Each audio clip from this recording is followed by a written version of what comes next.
유대인 대부분이 구원을 얻지 못했습니다.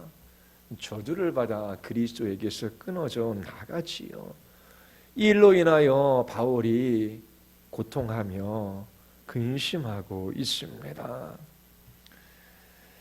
이러한 상황 속에서 하나의 문제가 제기되지요.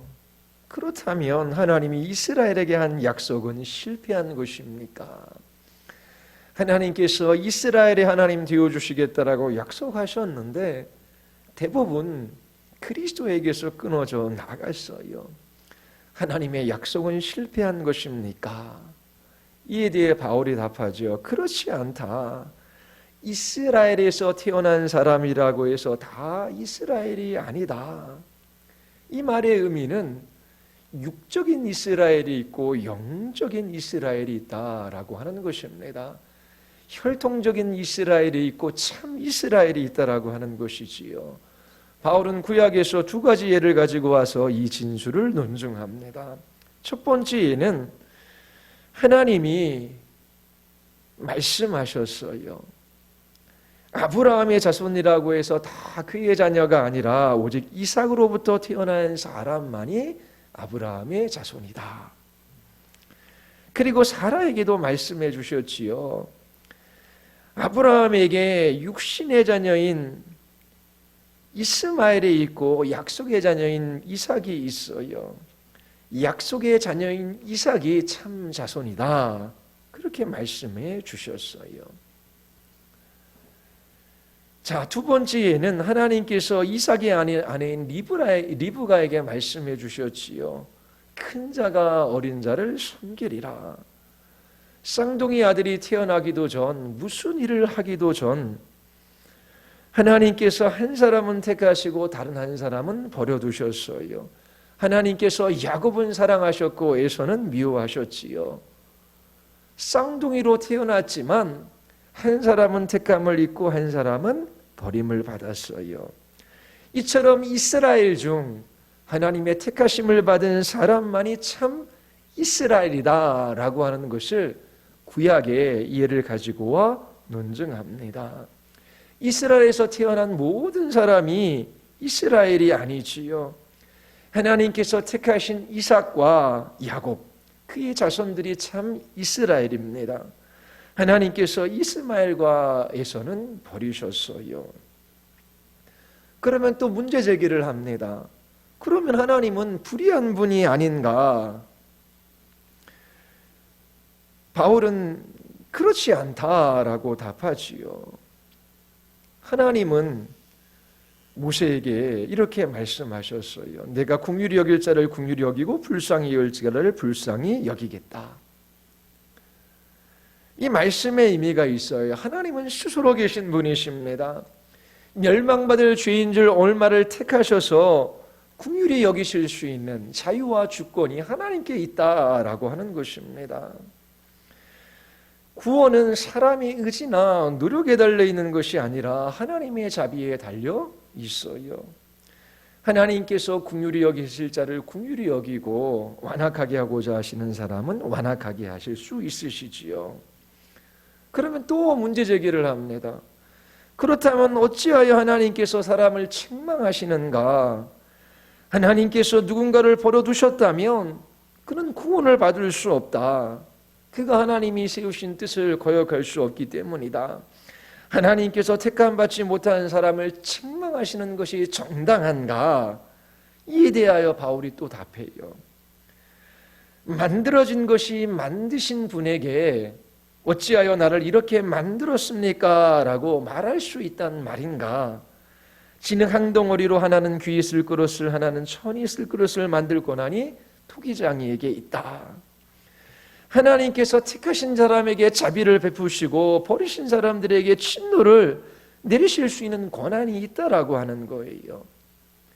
그러면서 하나님께서 이렇게 구원하시는 목적은 택하신 사람들에게 하나님의 영광의 풍성함을 알리기 위함이다. 그렇게 말해요. 하나님께서 자비를 베푸셔서 유대인 중 일부를 부르시고 또 이방인 중에서도 얼마를 부르셨어요.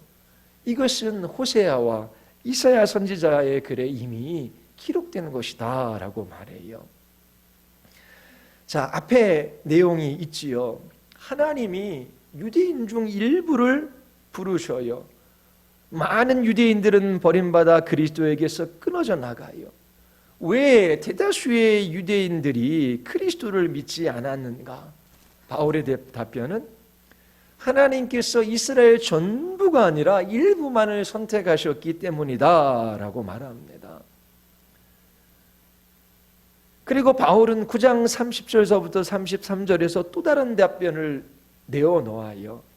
왜 이스라엘 중 대다수는 버림을 받고 많은 이방인들이 구원을 얻는가? 이 9장 30절부터 33절은 10장과 11장의 토대가 됩니다. 이스라엘은 의의 율법을 추구했어요. 그 율법의 마지막이 의라고 하는 것이지요. 율법을 지켜 의를 얻으려고 했다라고 하는 거예요. 그러나 이들은 율법에 이르지 못했어요. 행위에 의하여 의에 이르려고 했지만 그 의에 이르지 못했다라고 말합니다. 그런데 이방 사람들이 의를 얻었대요. 그 의는 믿음에서 난 것이라고 말합니다. 자, 이스라엘 중 일부가 구원받아요. 그리고 많은 이방인들이 구원을 받아요. 그 이유는 두 가지이다. 하나님께서 무조건적으로 그 사람들을 선택하셨기 때문이다. 그리고 이스라엘 중 많은 사람들은 그리스도를 믿지 않았고 이방인 중 많은 사람들이 그리스도를 믿었기 때문이다. 우리가 구원받은 두 가지 근거를 이야기합니다. 하나는 하나님의 무조건적인 선택으로 인하여 부름을 받았기 때문이다. 그리고 또 하나는 우리가 그리스도를 믿었기 때문이다. 믿음으로 의를 얻었다. 자, 그러면 구원받지 못하는 이유가 뭐예요? 그것도 두 가지 근거를 들 수 있어요. 하나님께서 그를 버리셨기 때문이다. 또 하나는 그가 그리스도를 믿지 않았기 때문이다. 이 두 가지를 바울은 다 이야기하고 있습니다. 구원의 두 가지 근거는 하나님의 무조건적인 선택과 믿음으로 의를 얻는 거예요. 이 두 가지 사실이 함께 엮여져 있습니다. 하나님께서 자격 없는 죄인들을 선택하셔서 자녀로 부르시지요. 그러나 죄의 문제가 해결되지 않고서는 하나님과 바른 관계를 맺을 수가 없어요. 하나님께서는 죄를 미워하십니다. 거룩하고 공의로우신 분이셔요. 하나님과 바른 관계를 맺기 위해서는, 하나님과 교제하기 위해서는 우리의 죄가 용서되어지고 완전한 의가 있어야 돼요. 모든 사람이 죄 아래에 있습니다. 의인이 없어요. 하나님이 택하셨다고 해서 하나님 앞에 다 나갈 수 있는 것이 아니에요. 아직 하나님께 받아들여질 수 없습니다. 택한 사람들의 죄가 용서되어지고 완전히 의롭게 되어야 해요. 반드시 의를 얻어야 하는 것이지요. 자, 하지만 이것을 성취할 사람이 있습니까? 그래서 하나님이 그 아들 예수 그리스도를 이 세상에 보내셨어요. 그분만이 죄가 없으시고 완전히 의로우신 분이셔요. 이와 관련하여 매우 중요한 구절을 10장 4절에 말하고 있습니다. 한번 보십시오. 뭐라고 말합니까? 그리스도는 모든 믿는 자에게 의를 이루기 위하여 율법의 마침이 되시느니라. 자, 그리스도가 율법의 마침이 되셨다라고 하는 말의 의미가 무엇이겠습니까? 율법이 말하는 구원의 길이 있어요. 율법이 말하는 첫 번째 메시지가 있어요. 그게 뭐냐면 하나님을 온전히 신뢰하고 그분의 말씀에 완전히 순종하면 의롭게 되어 구원을 얻을 수 있다라고 하는 거예요. 완전히 믿어 순종하면 의를 얻어 하나님 앞에 설 수 있어요. 이것이 율법이 말하는 것입니다. 그런데 그 누가 율법을 통하여 이 완전한 의에 이를 수 있습니까? 누가 하나님을 온전히 신뢰하고 그분의 말씀에 완전히 순종할 수 있습니까? 그 누구도 이렇게 할 수 없어요. 오직 하나님께서 보내주신 예수 그리스도 그분만이 하나님을 온전히 신뢰하고 그분의 말씀에 온전히 순종하실 수 있지요. 이 율법의 요구를 이루실 수 있는 분은 예수 그리스도밖에 없어요. 율법의 두 번째 메시지가 있어요. 율법은 완전한 믿음의 순종을 요구하지요. 하지만 우리는 그 율법의 요구를 이룰 수 없어요. 그래서 하나님께서는 희생제물로 드려지는 어린 양을 바라보라 말씀하십니다. 하나님께서 속죄제사를 통하여 불신앙과 불순종 가운데 살아가는 이스라엘 백성들의 죄를 용서해 주시고 일시적으로 하나님과의 관계를 회복시켜 주셨어요. 율법은 희생제물로 바쳐진 어린 양을 바라보아야 한다라고 말해요. 이것이 율법이 주는 두 번째 메시지입니다. 우리는 우리를 대신해서 희생제물이 되신 예수 그리스도를 바라보아야 합니다. 하나님께서 우리에게 의를 요구하시지요. 이 유대인들은 의의 율법을 추구했어요. 율법을 지킴으로 자기 자신의 행위로 의를 쟁취할 수 있다라고 생각했지요. 그러나 그 누구도 하나님을 온전히 신뢰하고 그분의 말씀에 완전히 순종할 수 없어요. 예수 그리스도만이 그렇게 하실 수 있으시지요. 그래서 독생자를 이 세상에 보내어 주셔서 율법에 순종하게 하시고 죄인들을 위하여 십자가에서 형벌을 받게 하셨어요. 이와 같은 예수 그리스도를 믿는 자들에게 완전한 의를 주시고 그 죄를 용서해 주시는 것이지요. 율법의 행위로는 하나님 앞에 의롭다 여김을 받을 사람이 없어요. 율법으로는 죄를 깨달을 뿐입니다. 그런데 율법 외에 한 의가 나타났어요. 율법과 선지자들에게 증거를 받은 것이지요. 곧 예수 그리스도를 믿음으로 말미암아 모든 믿는 자들에게 미치는 하나님의 의입니다. 자, 우리는 스스로의 힘으로 율법을 지켜 의에 이룰 수가 없어요. 자신의 행위로 의에 이룰 수가 없는 것이지요. 율법에 순종하시고 죄인들을 위하여 십자가에서 죽으신 예수 그리스도, 그분을 믿음으로 죄 용서함을 받고 그리스도의 의를 선물로 받습니다. 자, 이스라엘 중 일부만이 구원을 얻어요.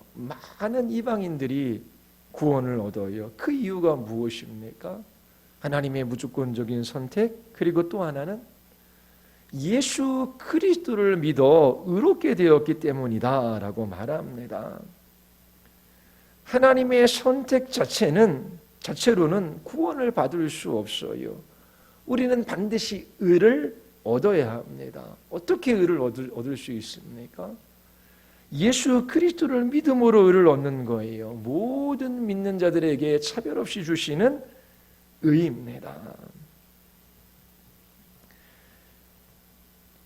이방인이 구원을 얻고 이스라엘이 구원을 얻지 못하는 이유가 있지요. 이방인은 모세의 율법을 몰랐어요. 그런데 하나님께 의롭다 인정을 받았지요. 30절에 보면 의를 따니에 따르지 아니한 이방인들이 의를 얻었으니 그 믿음에서 난 의요.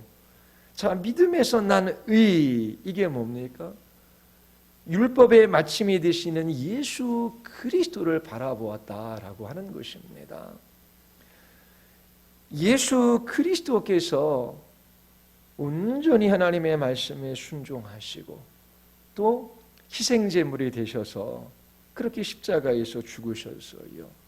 그 율법의 요구를 완전히 이루신 것입니다. 이방인들은 이 예수 그리스도를 바라봤어요. 그런데 이스라엘은 의를 얻지 못했습니다. 31절에서 이야기해요. 의의 법을 따라간 이스라엘은 율법에 이르지 못하였으니, 그 이유를 32절이 이야기하지요. 그들이 믿음을 의지하지 않고 행위를 의지함이라 부딪힐 돌에 부딪혔느니라. 이스라엘 대다수는 예수 그리스도를 믿지 않았어요. 자신의 행위를 의지했습니다. 여기서 부딪히는 돌은 예수 그리스도를 나타내요. 유대인들은 예수 그리스도에 걸려 넘어졌습니다. 유대인들은 십자가에 달린 예수님을 꺼려했어요. 예수 그리스도를 믿지 않았지요. 율법을 넘어 하나님이 주실 완전한 의를 바라보지 못했어요. 그들은 그리스도에게 이르지 못했습니다. 그 이유가 뭐라고요? 자기 자신들의 행위를 의지했기 때문입니다. 하나님이 요구하시는 의를 행위로 얻을 수 있는 것처럼 쫓았기 때문에 그래요. 율법을 추구했어요. 근데 하나님께서 율법을 주신 것은 모든 사람들로 하여금 죄인임을 깨달아 알게 하시기 위함이에요. 그러나 유대인들은 이 사실을 무시하고 율법을 쫓았던 것입니다. 자신의 행위가 아닌 예수 그리스도를 바라보는 사람들은 몇 가지 사실을 깨달은 사람들이에요. 첫 번째는 율법의 빛을 통하여 나는 죄인이구나.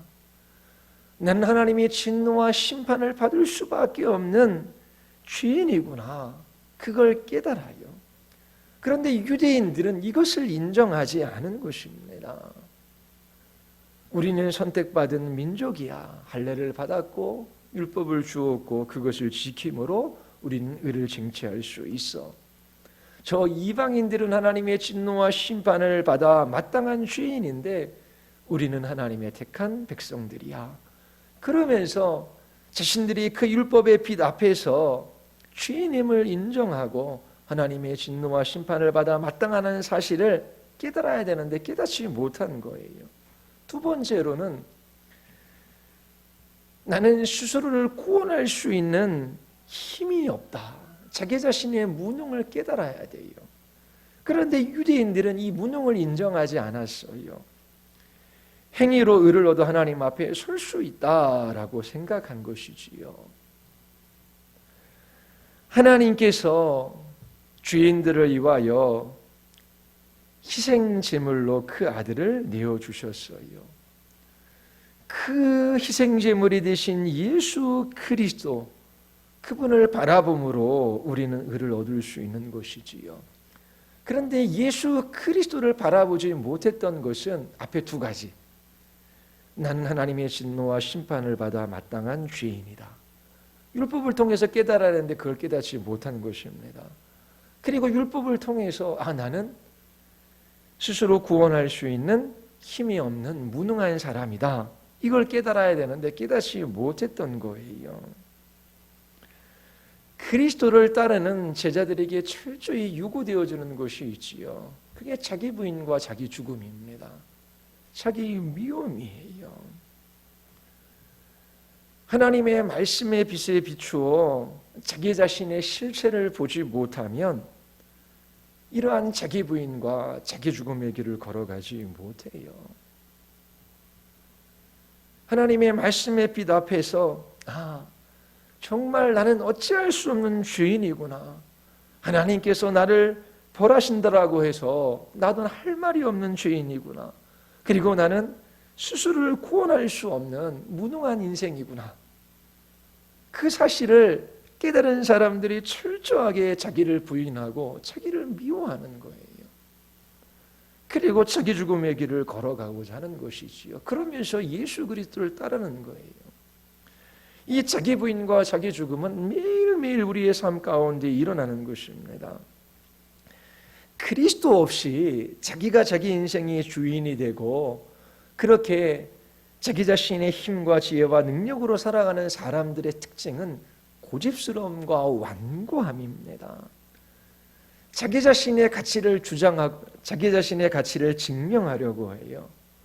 그래서 자기 자신의 존재가 사람들로부터 인정받고 받아들여지면 그들은 기뻐하지만 자기를 무시하거나 자기를 받아주지 않으면 화를 내거나 낙심하기 마련이에요. 하나님과의 관계 속에서 자기 자신이 누구인지를 이해해야 바르게 이해하는데 하나님 없이 살아가잖아요. 그러니까 자기가 중심이 되어 사람들과 관계를 맺어요.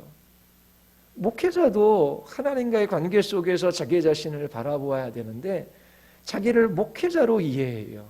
목회자이기 전에 하나님의 진노와 심판 가운데 그렇게 멸망받을 수밖에 없는 죄인이었다. 그리고 나는 스스로를 구원할 수 없는 무능한 사람이었다. 이 사실을 알아야 돼요. 그리고 이와 같이 심판과 진노 가운데 멸망받을 수밖에 없는 죄인, 이 무능한 인생을 주께서 예수 그리스도를 은혜로 바라보게 하심으로 구원해 주셨다. 그 하나님의 은혜로 말미암아 내가 여기에 있다. 이 사실을 잃어버리면 그가 목회직을 수행할 때는 목사처럼 행동하고 말하고 살아갈 수 있지만 목사직을 딱 내려놓으면 그 자기 자신을 잃어버리는 것이지요. 그래서 목회직을 그만두고 우울증에 빠지거나 힘들어하는 목사님들이 계셔요. 왜냐하면 설교 한 번만 하게 해달라고 요청하는 분들도 있더라고 해요. 왜냐하면 평생 나는 목회자로 알고 살았는데 이제는 설교도 할 수 없고 불러주는 사람도 없고 그리고 나를 요청하는 곳도 없어요. 그냥 목회자로서 살았지 하나님 앞에 자기 자신이 누구인지 날마다 자기를 부인하고 자기 죽음의 길을 걸어가지 않았기 때문에 목회직을 내려놓으면 그 다음에 힘드는 삶이 되는 것이지요. 자기 자신을 누구누구의 엄마로 이해해요. 그것도 자기 이해의 한 부분이지요. 그런데 그 관계가 원만하지 않아요. 아들이나 딸을 위하여 자기 인생을 희생하고 모든 것을 다 했는데 그런데 그 아들이 그 딸이 그 부모를 부모로 대접해 주지 않아요. 그때 낙심할 수밖에 없는 것이지요. 그런데 부모와 자녀와의 관계 이전에 하나님과의 관계 속에서 나는 하나님의 진노와 심판을 받아 멸망받을 죄인, 그리고 스스로의 힘으로 구원받을 수 없는 무능한 죄인. 그런데 하나님께서 은혜를 베풀어 주셔서 예수 그리스도를 믿게 하시고 주의 자녀 삼아 주셨지. 이 주님의 사랑과 은혜 속에서 자기를 발견할 때에 그 나머지 관계가 질서롭고 제자리를 찾아가는 거예요. 자녀가 우상이 됩니다. 그런데 그 자녀가 죽게 돼요. 이 부모는 낙심할 수밖에 없는 것이지요. 왜냐하면 자녀 관계 속에서 자기 자신이 누구인지를 그렇게 확인했기 때문에 그렇습니다. 남편과 아내와의 관계도 마찬가지예요. 네 남편 내 아내이지만 하나님과의 관계 속에서 자기 자신이 누구인지 분명하게 확인해야 돼요. 하나님의 은혜와 하나님의 사랑과 그리스도의 은혜 속에서 내가 나아질 수 있었다. 그러면 남편이 있어도 되고 없어도 돼요. 하나님께서 있게 하신 데에는 그 있게 하시는 뜻을 따라 살아가면 되고 없게 하시면 없게 하신 그 길을 걸어서 부르심을 따라 살아가면 돼요. 그런데 아내를 사랑하고 남편을 사랑하는 것이 맞지요. 하나를 먼저 떠나보내면 이 세상에서 도무지 살지 못할 것처럼 낙심하며 그렇게 절망하는 사람도 있어요. 왜냐하면 남편과 아내의 관계 속에서 자기 자신을 바라보았기 때문에 그렇습니다. 지금 유대인들은 그 하나님이 주신 율법 속에서 자기 자신이 어떠한 죄인인지 그리고 어떠한 무능한 인생인지를 보지 못했어요. 자신들은 택한 백성이고 그리고 스스로의 힘으로 의를 쟁취할 수 있다라고 믿었지요. 그래서 예수 그리스도는 거친 돌이 되었던 것입니다. 예수 그리스도를 거부한 거예요. 누가 구원받은 하나님의 자녀입니까? 누가 성령으로 말미암아 아버지와 아들과 교제를 나눌 수 있습니까? 오직 예수 그리스도를 믿음으로 하나님이 요구하시는 의를 선물로 받은 죄인들이에요. 바울이 우리에게 구원에 있어 두 가지를 말해요. 하나님의 주권적인 선택으로 우리는 부르심을 받아 구원받는다. 그리고 또 하나를 말해요. 우리는 예수 그리스도를 믿음으로 하나님이 주시는 의를 얻어 구원받는다. 이 두 가지가 구원에 있어서 다 필요한 것입니다. 그런데 성경을 읽어보면 복음을 받아들이는 것은 우리의 공로가 아니래요. 하나님의 전적인 은혜라고 합니다. 그리고 복음을 거부하는 것은 하나님께 책임이 있는 것이 아니라 우리에게 책임이 있다라고 말해요. 성경은 구원에 관해서는 하나님의 주권을 이야기해요. 하지만 실패에 관해서는 인간의 책임을 묻습니다. 예수님을 믿지 않는 것은 그 사람의 마음의 완고함 때문이라고 말해요.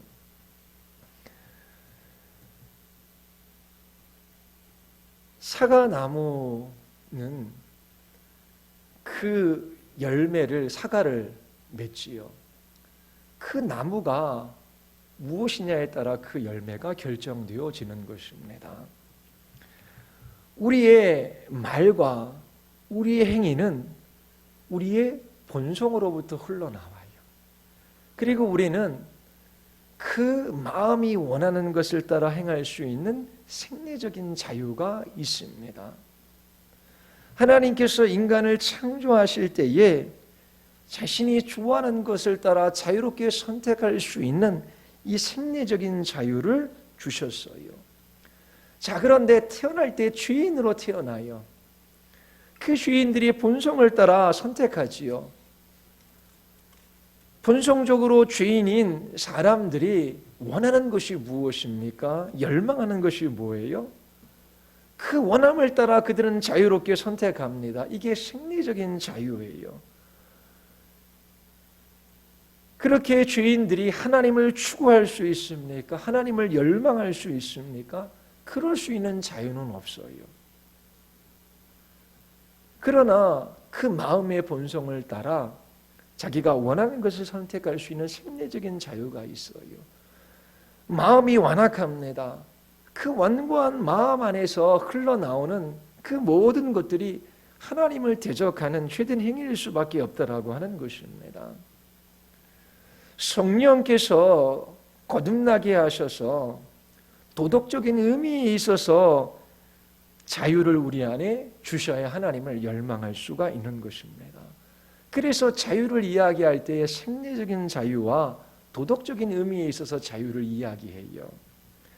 자, 사람들이 예수 그리스도를 믿지 않아요. 그리스도를 거부해요. 그들이 원하기 때문에 그렇습니다. 요한복음 6장에 보면 제자라고 하는 수많은 사람들이 예수님을 따라요. 제자 중에는 여러 그룹이 있지요. 그런데 6장에 보면 대부분의 제자들이 다 예수님을 떠나가요. 그리고 얼마 남지 않습니다. 왜 떠나갑니까? 그들이 예수 그리스도를 떠나가기를 원했기 때문에, 자신들이 선택했기 때문에 그렇습니다. 그들의 마음 안에 있는 것이 바깥으로 나온 거예요. 그들은 자신들의 마음을 따라 자유롭게 선택한 것입니다. 가룟 유다가 예수님을 팔아요. 왜요? 그의 마음속에 있는 것이 나온 거예요. 그의 자유로운 선택에 의해서 이루어진 일이지요. 그래서 예수 그리스도를 믿지 않는 그 책임에 관해서 하나님께서 묻으신 거예요. 그들의 원함을 따라 그들이 선택한 것이기 때문에 그래요. 하나님께 책임이 있다라고 이 성경은 우리에게 말해주지 않아요. 그런데 구원에 있어서는 어떻게 됩니까? 하나님의 주권적인 은혜로 말미암아 우리 안에 믿음을 불러 일으켜 주셨어요. 그래서 골로새서 3장 12절에 보면 너희는 하나님의 택하신 거룩하고 사랑하신 자처럼 긍휼과 자비와 겸손과 온유와 오래 참음을 옷 입고, 우리의 구원의 그 근거가 하나님의 선택에 있어요. 하나님께서 택하셔서 우리에게 은혜 베풀어 주시고 그 은혜로 말미암아 우리가 예수 그리스도를 믿어 의를 얻은 것입니다. 그렇게 구원받은 하나님의 자녀들은 긍휼과 자비를 베풀 줄 알아야 한다. 그리고 겸손하고 온유하고 오래 참아야 한다. 이것이 가능하다라고 이야기합니다. 이 땅에서 완전하진 않지만 그 하나님의 주권적인 택하심과 그 하나님의 은혜로 말미암아 우리가 그처럼 예수 그리스도를 믿어 의롭게 되었기 때문에, 그래서 구원에 있어서는 전적인 하나님의 주권적인 선택과 은혜에 관해서 성경은 이야기해요. 그러나 저 사람이 믿지 않았다면 하나님에게 책임이 있는 것이 아니라 그 사람이 원해서 그 완고한 마음으로부터 스스로 선택했기 때문에 그 죄에 대한 책임을, 그 선택에 대한 책임을 하나님께서 물으시는 것이지요. 구원이 우리에게 있지 않고 전적으로 하나님께 있어요. 그래서 우리는 구원의 하나님을 찬양하는 것이지요.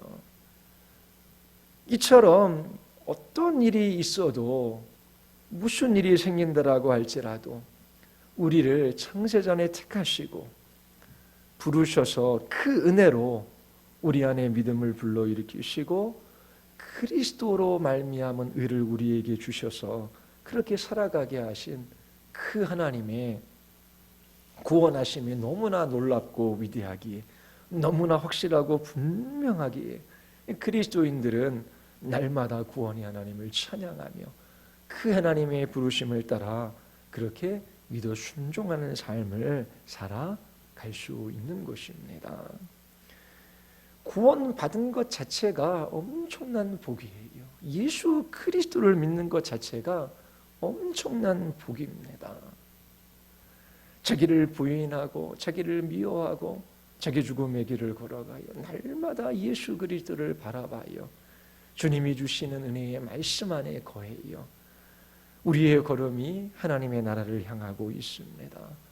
그 길 끝까지 우리를 붙들어 주시고 우리와 함께 해주시겠다라고 약속해 주셨어요. 그것이 너무나 놀라운 은혜이며 복입니다. 우리는 누가 하나님의 선택 가운데 있고 누가 하나님께 버림을 받았는지 몰라요. 그러나 그가 예수 그리스도를 거부한다면 그 선택에 대한 책임은 그 사람이 져야 하는 것입니다.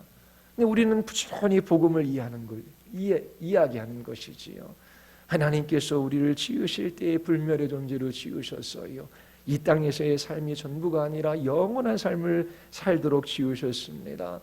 당신은 영원한 지옥 아니면 영원한 천국에서 그렇게 영원한 삶을 살게 되어져 있습니다. 영원한 지옥에서 수치와 모욕과 그 공포와 두려움 속에서 살아가든지, 아니면 하나님 앞에서 영원히 기뻐하며 충만한 즐거움을 누리든지, 두 가지 길이 있어요.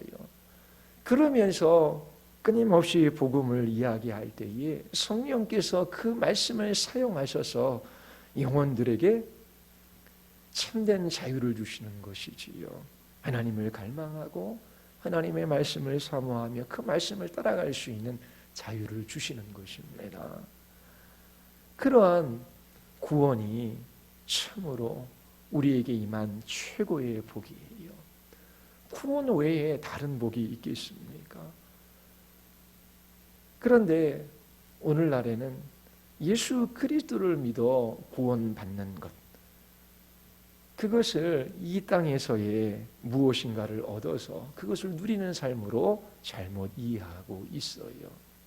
예수 그리스도, 그분으로 인하여 충만한 삶, 하나님께서 그렇게 진노와 심판 가운데 멸망받을 죄인, 스스로 구원할 수 없는 무능한 인생들을 부르셔서 예수 그리스도를 믿게 하신 그 놀라운 구원의 은혜가 우리에게 최고의 복임을 알고 날마다 그렇게 찬양하며 하나님 앞에 살아가시기를 바랍니다. 우리 기도하시겠습니다.